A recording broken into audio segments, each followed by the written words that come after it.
Dans cette France noyée par les crues, il faut apprendre à composer avec la nature. Que ce soit en bateau, en tracteur, sur des ponts construits à la hâte, partout dans ces zones inondées, nos reporters ont assisté à l'ingéniosité des habitants pour continuer à vivre malgré cette eau qui ne veut décidément pas partir. Là, c'est la route qu'on emprunte, je ne sais pas si... Non, je peux même pas toucher la route, donc il y a au moins ça. Nous sommes à Rochefort-sur-Loire, dans le hameau de Lombardière, où de nombreux habitants, surpris par la crue, n'ont pas évacué ou refusent de partir. Pour aller à leur rencontre, Jérôme et son groupe de volontaires suivent ces poteaux de bois, auxquels ils ont accroché des balises, leur seul repère pour naviguer en toute sécurité dans ce village, métamorphosé par la crue. Non, malgré tout, ça reste la Loire, hein, donc on n'est pas à l'abri d'avoir un tronc caché. Voilà. Et ces hommes ont raison d'être méfiants. Un peu plus loin, à Chalonnes-sur-Loire, pompiers et gendarmes sont à la recherche d'un homme porté disparu. Son bateau a chaviré alors qu'il naviguait sur le fleuve. Pour éviter tout danger à Courpignac en Charente-Maritime, la municipalité a eu l'idée de réquisitionner un tracteur et une remorque. C'est un moyen de transport pour le moins original qu'on n'a pas l'habitude de voir dans cette petite commune de 700 habitants parce que les routes sont inondées, elles sont impraticables depuis plusieurs jours. Ça fait déjà plusieurs fois qu'on a pris le tracteur pour se déplacer. Je pense que la commune, elle s'arrange toujours pour qu'on puisse aller faire des commissions. Se déplacer, faire des courses, la moindre sortie devient un parcours du combattant. À Gaujac, dans le Lot-et-Garonne, Sandrine le sait bien. Elle est infirmière et chaque matin depuis la crue, elle aussi emprunte cette barque pour aller rencontrer ses patients, restés chez eux. La plupart de nos patients ont été évacués et certains ne veulent pas être évacués, restent dans leur maison. Donc certains sont seuls, d'autres seront autour de leur famille. Donc on est obligé d'aller prodiguer les soins. Même dans les grandes agglomérations comme Angers, on craint de fortes inondations. Ici, les voies sur berge sont volontairement inondées, fermées, provoquant d'importants bouchons. L'objectif, contenir la crue de la Loire qui monte dangereusement. Elle pourrait même inonder les voies ferrées ces prochaines heures. Par précaution, la SNCF a supprimé 3 trains sur 4 sur l'axe Nantes-Angers. Parmi les départements les plus touchés par ces inondations, le Maine-et-Loire et en particulier la ville d'Angers. Pour mieux comprendre l'ampleur du phénomène, l'une de nos équipes a survolé la zone aujourd'hui. Regardez ce reportage très impressionnant de Laszlo Gelabert et Fabrice Hamzel. De l'eau jusqu'aux cuisses, un homme avance dans les rues de sa commune, inondée. Nous survolons Angers et ses alentours, méconnaissables. Voilà la largeur de la Loire en temps normal, et la voici cet après-midi. Le fleuve est en crue, à son plus haut niveau depuis 30 ans. Même notre pilote n'en revient pas. C'est vraiment impressionnant, à 150 mètres d'altitude, on ne voit que de l'eau à perte de vue. Difficile même de deviner où est le lit de la Loire. Il a débordé sur de nombreuses propriétés tout autour. Certaines maisons semblent flotter comme des barges. D'autres sont coupées du reste du monde, à l'image de cet habitant, seul, au milieu de son jardin. Il y a des gens dans le parc là, si on a des heures en blanc. Ils sont tous avec leur kayak et leur bateau. Trop dangereux de prendre son véhicule. Ici à la surface, les toits d'une camionnette et d'une voiture, quasiment engloutis. Si les axes principaux sont restés ouverts, les petites routes ont disparu sous l'eau boueuse, comme l'une des sorties de ce rond-point. Imperceptible à l'œil nu, le débit de la Loire est très puissant. Sur la route à gauche, il y a des courants qui déboulent de la route. Là. Au moment de quitter le secteur d'Angers, un pont attire notre attention. Vu du ciel, il paraît suspendu à quelques mètres seulement du fleuve et de son courant.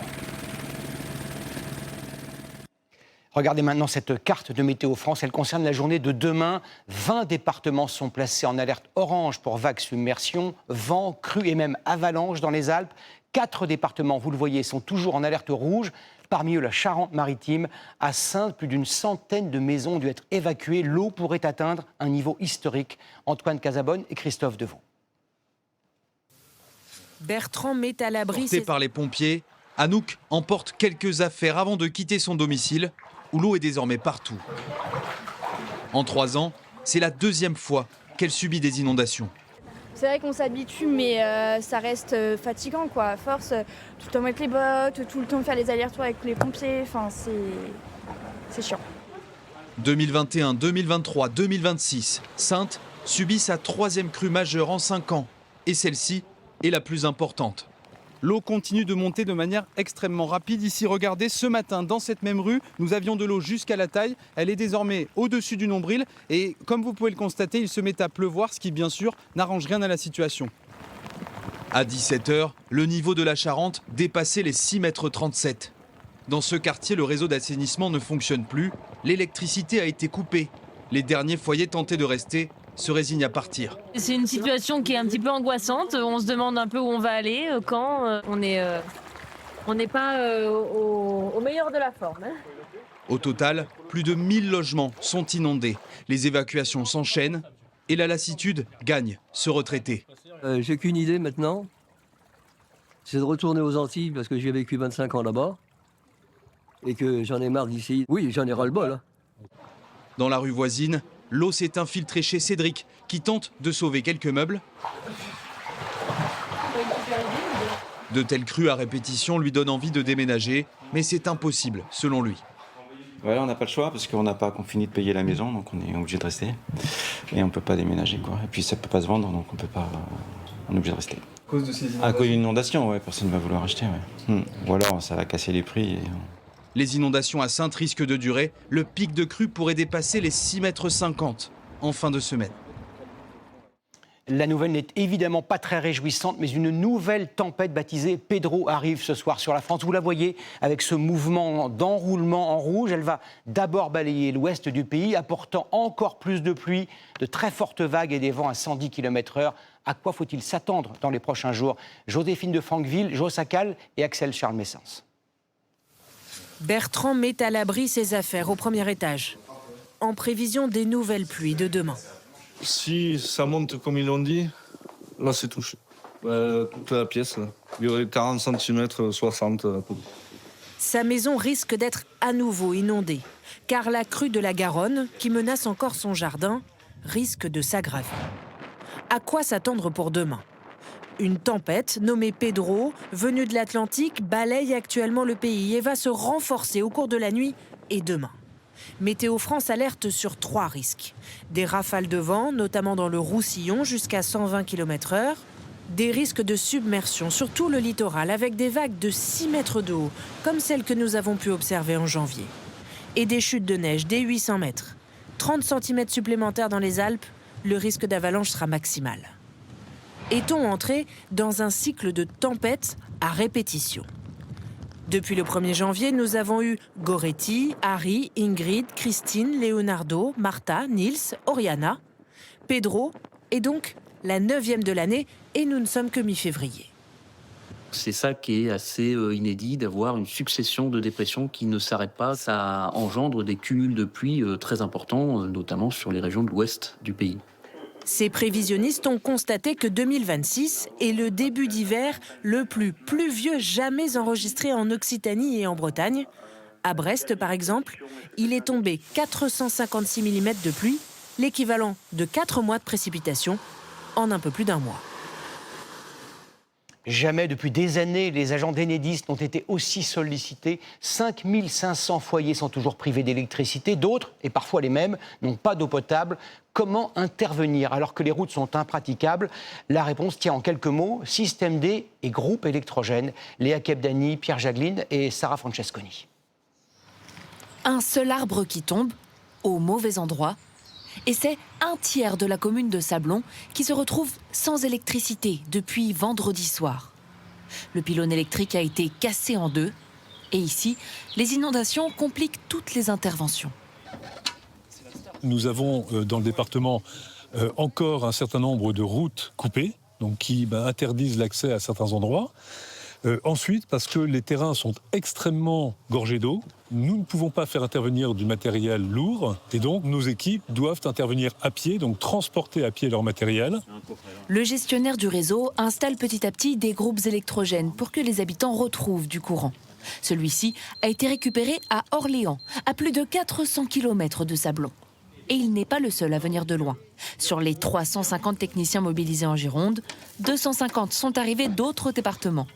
De quoi soulager les habitants, comme Franck. C'est ce groupe électrogène qui est là depuis hier soir. Et il a été connecté ce matin. Et là, c'est la fin du calvaire. Il a suffi qu'ils nous disent ça pour que tombe la mauvaise nouvelle. Le groupe ne fonctionne plus. Ça ne marche pas. Fausse alerte. On était contents. Et puis je vois que la galère continue. Une galère qui dure déjà depuis 5 jours. Et il était plein. Et qu'est-ce qui s'est passé? Ça s'est perdu. On a préféré pas le garder. On ne sait jamais. On peut être intoxiqué par ce qu'il y avait dedans. Glacière pour les courses, lampes rechargeables pour s'éclairer, tous les aspects les plus simples du quotidien deviennent un défi. À quelques kilomètres de là, c'est même l'eau potable qui manque. Très bonne journée. Nous avons d'abord eu une coupure d'électricité et après donc, le problème de l'eau qui s'est greffé par-dessus, donc la vie est un peu compliquée. Vous êtes combien? Les inondations ont endommagé les systèmes de filtration. L'eau du robinet n'est donc plus potable. Les mairies et le gérant du réseau organisent des distributions de bouteilles.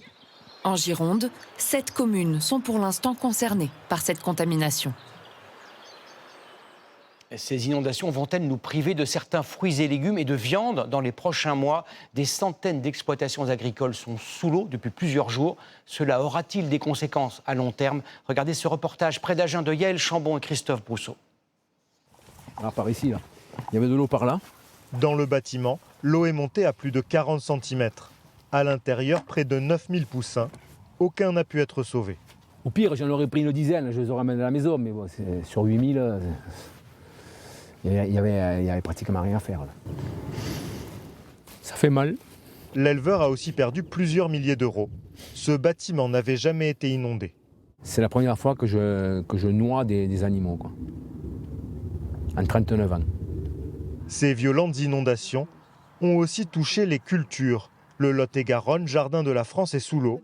Tant que l'eau ne s'est pas retirée, on ne peut rien faire. Au bout de cette route, les arbres fruitiers et les kiwis de cette productrice sont inaccessibles. Pour sauver sa production, elle espère une décrue rapide. Ça étouffe et ça empêche donc les racines de nourrir l'arbre. Il pourrait y avoir beaucoup de pertes. Ça, c'est des choses qu'on mesurera dès qu'on pourra accéder de nouveau au verger. Autre fruit emblématique du département, la fraise. Aujourd'hui, plusieurs exploitations comme celle de Sylvie ne sont accessibles qu'en tracteur. Ici, plus d'1 mètre d'eau dans certaines serres. D'autres sont moins touchées, mais les fraises pourraient quand même s'abîmer. Ça va créer un climat un peu tropical, on va dire, et ça va générer des champignons. Et donc là, les fruits, une fois qu'ils sont atteints, il faut les sortir du pied et les jeter, quoi. Mais on sait d'ores et déjà qu'il va y avoir beaucoup de pertes. Ouais. Là, il n'y a pas de tâches. Heureusement qu'ils ont ramassé. Je crois que ça a été ramassé hier. Hein. Les pertes seront importantes, mais il est encore trop tôt pour les connaître précisément. Aujourd'hui, on peut dire assez facilement qu'on risque d'avoir 5-10% de perte de rendement. Et là, aujourd'hui, la problématique, c'est la proximité entre chaque événement climatique. Là, ça va être en 15 jours, 2 tempêtes, 2 crues. C'est le pire, en fait, pour les agriculteurs qui sont concernés. Les producteurs attendent la tempête de cette nuit, en espérant qu'elle ne fasse pas de nouveaux dégâts. Alors que l'ouest du pays fait face, on vient de le voir, à des crues sans précédent, les scientifiques alertent sur le fait que ce qui nous semble exceptionnel aujourd'hui sera la norme dans les prochaines années. Des millions de Français vivent déjà sous la menace d'inondations. En Ille-et-Vilaine, dans le Pas-de-Calais, en Charente-Maritime, doit-on s'obstiner à reconstruire des logements inondés ou faut-il renoncer à habiter dans ces zones devenues trop dangereuses? Charles Divot, Marion Fiat et Charlie Zerman. Des rues totalement inondées, où par endroits les panneaux de circulation sont à peine visibles. Image impressionnante et pourtant de plus en plus fréquente en France. Exemple à Saintes, où le fleuve la Charente a déjà débordé 4 fois en l'espace de 20 ans. Même constat en Bretagne, notamment à Redon, inondé depuis 1 mois maintenant, après avoir connu pareille situation en 2014, tout comme en 2001. Dans le Pas-de-Calais, la ville de Blindec a quant à elle été inondée à 2 reprises en 2 ans. Face à ce constat, la mairie a pris une mesure drastique. Exproprier les habitants de 7 impasses, où les maisons sont aujourd'hui murées, donnant au lieu des aires de ville fantômes. Vincent a été relogé à quelques kilomètres de là il y a maintenant 1 an. Le quartier a quasiment, dans sa globalité, 80% on va dire, fait le deuil de partir parce que ça devenait trop dangereux. Et quand on voit tout ce qui se passe au jour d'aujourd'hui en France et dans le monde, je pense qu'on a fait le bon choix. Son ancienne maison, comme 10 autres, ont été rachetées au prix du marché. Alors, quelques rues plus loin, certains, comme Jean-Claude et Janine, aimeraient bien se voir offrir la même possibilité. On a dû être évacués 2 fois des inondations par les pompiers en barque. Donc c'est pour ça, une 3e inondation, non, on ne reste pas. Actuellement, dès qu'il pleut, eh bien, c'est la hantise. Faut-il rendre une partie de la France inhabitable ? Celle concernée par ces inondations à répétition qui, avec le changement climatique, risquent de se multiplier. Oui, selon cette experte. Il va falloir faire des choix pour mettre en sécurité la population et laisser plus d'espace autour des rivières pour accepter le risque. Et ainsi éviter des dégâts toujours plus impressionnants, comme le prouve cette animation satellite. En bleu, la zone où l'eau stagne depuis des jours, inondant des maisons qu'il faudra en partie reconstruire. Autre zone qui pourrait à terme être inhabitable, une partie du littoral français.